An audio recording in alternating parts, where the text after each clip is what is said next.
My Little Pony the Movie, the junior novel.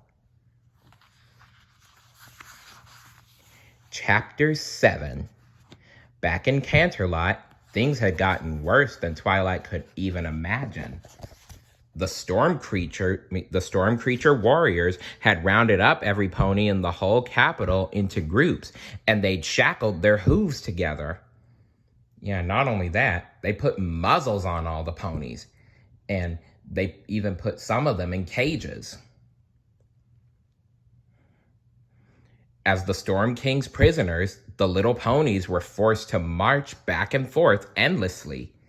It was miserable. Tempest Shadow had taken up residence in the castle. She watched the activity from a balcony, thinking of all the changes that would have to be made to the city once the Storm King finally arrived to take power. Remnants of the Friendship Festival that had never been still littered the sparkly cobblestone streets, and colorful balloons floated into the air. All this power, Tempest mumbled in disgust as a bunch of rainbow-colored balloons floated past her perch. Wasted on parties when there are far greater uses. Tempest could feel the anger rising inside her as she caught her reflection in a pane of glass. Her broken horn stared back at her, ugly and diminished. Tempest pushed her feelings down, rolled her eyes, and trotted back inside the castle. There was work to do. One of the storm creatures stationed as a castle guard approached Tempest. He reached out his claws to her and presented her a round glass bottle filled with a glowing liquid.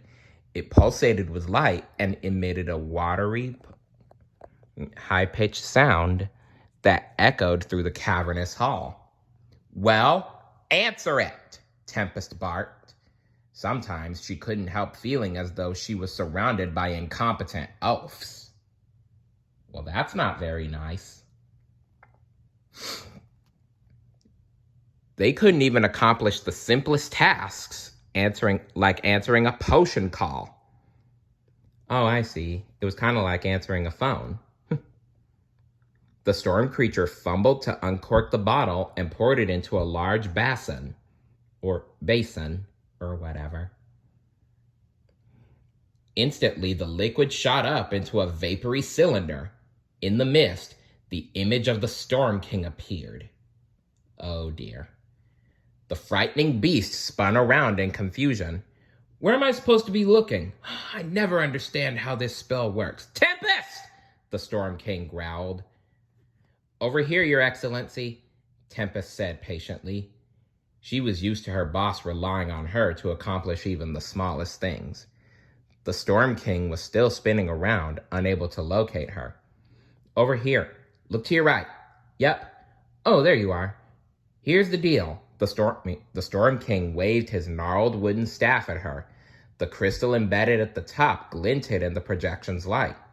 Going by the name Storm King is intensely intimidating and everything, but you know what? I need to back it up, he sneered. You know what I need to back it up with? A storm! His icy blue eyes bore into Tempest. You promised me magic that could control the elements, and right now I'm holding a what? The Storm King held up his staff. A branch, a twig, blah. For the 100th time, Tempest explained to her superior that he was not, in fact, holding a twig, but the staff of Sacanas, the ancient relic that would serve as a conduit to channel the magic of the 4 rulers of Equestria. You'll soon have the power of 100 armies, the Storm King smirked. So, that would be a yes on your locking down the 4 Pegacornicuses, or whatever you call them. They're called alicorns, or winged unicorns. You see, they're actually called winged unicorns. Alicorn is actually the name of the substance that a unicorn's horn is made of. Just so you know. Anyway, Tempest braced herself to tell him the bad news. She was still missing one princess. They needed all 4 of the royals for the staff to work, but that sneaky little purple one had gotten away. Grubber had really messed that one up. "Give me 3 days," Tempest decided to say instead of telling the truth. "I'll have everything ready for your arrival." She bowed to the Storm King, and he disappeared into the mist. Tempest's shadow took a deep breath as she realized the challenge ahead of her.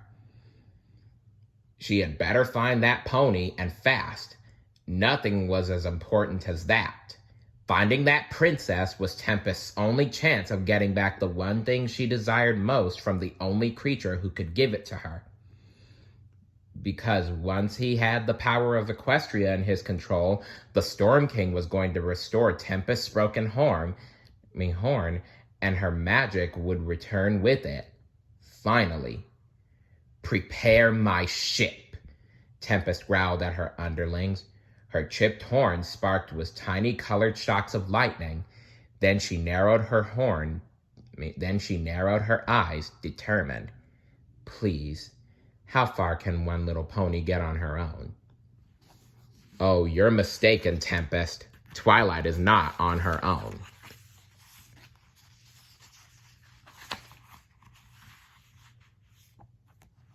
Stay tuned for Chapter 8. See you later. Bye.